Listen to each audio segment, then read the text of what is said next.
ভাগ্যে যদি কোনো কিছু না থাকে সেটা লক্ষ কোটি টাকা দিলেও কিন্তু পাওয়া যায় না। সেটা আমি হাড়ে হাড়ে টের পেয়েছি। তবে আজকে যে এমনটা হবে তা আমি কখনোই ভাবতে পারিনি। চেষ্টার কোনো কমতি রাখিনি।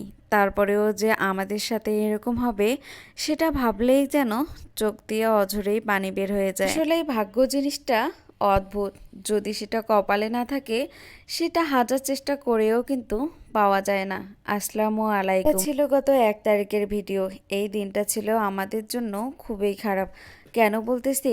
কারণ এই দিনে আমার নানি শাশুড়ি দুনিয়ার মায়া ত্যাগ করে চলে যায়। শুধুমাত্র শেষবারের মতো তার মুখটা দেখার জন্য আমরা প্রথমেই ভেবে নিলাম যে বিমানে যাব। যেহেতু আমাদের বাড়ি যেতে অনেকটা সময় লাগে, প্রায় 12 থেকে 13 ঘন্টার মতো বাসে সময় লাগে। তাই ভাবলাম যে বিমানে গেলে হয়তো তার মুখটা দেখতে পাবো, কিন্তু সেটা ভাগ্যে থাকলেই তো হয়। যখন মৃত্যুর খবর শুনি তখন রাইসার বাবাও ছিল অফিসে। আমি ফোন করার পর সাথে সাথে অফিস থেকে চলে আসে। তারপর যখন বিমানের টিকিট কাটলো তখন নভোএয়ারের ফ্লাইট ছিল 5টা 10-এ।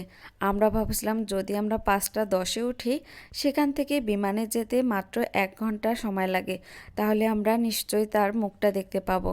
কিন্তু ভাগ্যের কি লীলা খেলা! টিকিট কাটার পর যখন টিকিট আসলো তখন সেটা দেখালো 7টা 10-এ। আমরা যখন ওইখানে পৌঁছে বললাম যে এরকম হয়েছে কেন, তখন তারা বলল যে অ্যাপের সমস্যা। 7টা 10-এর ফ্লাইট, তারপরেও কিন্তু আমরা আগে গিয়েছিলাম যাতে ওদেরকে রিকোয়েস্ট করার পর আগের কোনো ফ্লাইটে আমাদেরকে দিয়ে দিতে পারে। কিন্তু ভাগ্যের কি পরিহাস! যখনই আমরা বিমানবন্দরে ঢুকলাম তখনই একটা মেসেজ আসলো যে কুয়াশার কারণে 7টা 10-এর ফ্লাইট 7টা 40-এ গেছে। তখন তো মনটা ভীষণ খারাপ হয়ে গেল। ওর বাবা আবার ওইদিকে বারবার বলছিল যে আমার নানি মারা গেছে, যদি আপনারা অন্য কোনো ইয়াতে দিতে পারেন তাহলে ভালো হয়। কিন্তু তারা কোনোভাবে এটা মেনে নিল না। কি আর করার, ওইখানে মন খারাপ নিয়ে বসে থাকতে হচ্ছে। সময়ও যেন কোনোভাবেই যাচ্ছিল না। বাচ্চারা তো ওগুলো বুঝতেছিল না। এদিকে আমার মেয়েটা বলছিল, আম্মু এখানে আমার একটা ছবি তুলে দাও তো। তার আবার ছবি তুলে দিচ্ছিলাম, ওরা তো কিছুই বুঝতেছে না। আবার অনেকক্ষণ বসে থাকতে থাকতে ওরাও বোরিং ফিল করতেছিল। তাই ওদেরকে বললাম যে যাও, আমি তোমাদেরকে ভালো ভালো ছবি তুলে দেই।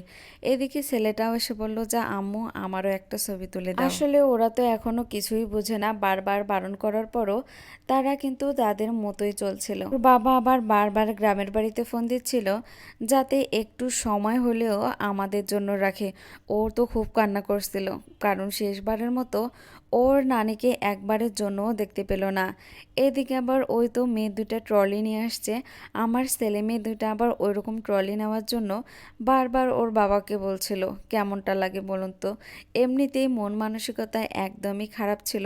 তারপর ওরা দুজনেই ব্যাগের জন্য বায়না করতেছিল। ওর বাবা ফোন বের করে দেখতেছে যে এখন কয়টা বাজতেছে, কোনোভাবেই সময় যাচ্ছিল না। এরপর তো বাচ্চাদের খিদা লেগে গিয়েছিল, তাই ওখানের ক্যান্টিন থেকে ওদেরকে 2টা কলিজার সিংড়া নিয়ে দিয়েছিলাম। মেবি 100 টাকা করে নিয়েছিল। ওই দিনেই আবার আমার একমাত্র ননদের হাজবেন্ড আমার বাসায় এসেছিল। আমার খুবই কষ্ট লাগতেছে, তাকে আমি ভালোভাবে কিছুই খাওয়াতে পারিনি। খবরটা শোনার পর সেও বলতেছিল যে ভাবি আর আমি কিছুই খাবো না, আমরা তাড়াতাড়ি বেরিয়ে পড়ি। এখানে প্রায় 2.5 ঘন্টা বসে থাকার পর অবশেষে আমরা বাসে উঠলাম বিমানের কাছে যাওয়ার জন্য। এর পিছনের বাসে আবার আমার খালা শাশুড়ির ছেলে, ছেলের বউ আসছে। ওরাও অনেক কষ্ট করে আসতেছে শুধুমাত্র নানির মুখটা দেখার জন্য। এখানে এসেও বাসটা কিন্তু অনেক সময় দাঁড়িয়েছিল, মানে কোনোভাবেই রাস্তায় এগোচ্ছে না এরকমটা মনে হচ্ছিল। একেই তো কোনোভাবেই সময় যাচ্ছিল না, তারপর আবার বড় একটা ভুল করে বসে আছি। আমাদের সাথে যে লাগেজটা নিয়ে আসছিলাম সেটা আমরা আগেই দিয়ে দিয়েছিলাম। সেটা যেহেতু ছোট, পরে ভাবলাম যে আমাদের সাথেই রাখতে পারতাম, তাহলে নামার পর লাগেজটার জন্য আর অপেক্ষা করতে হতো না। আসলেই না, বিপদের সময় মাথাটাও কাজ করে না। তবে এখান থেকে দেখা যাচ্ছিল আমাদের লাগেজটা। ওর বাবা আবার ড্রাইভারকে বলল যে আমরা যদি গিয়ে ওইখানে লাগেজটা চাই তাহলে কি দিবে।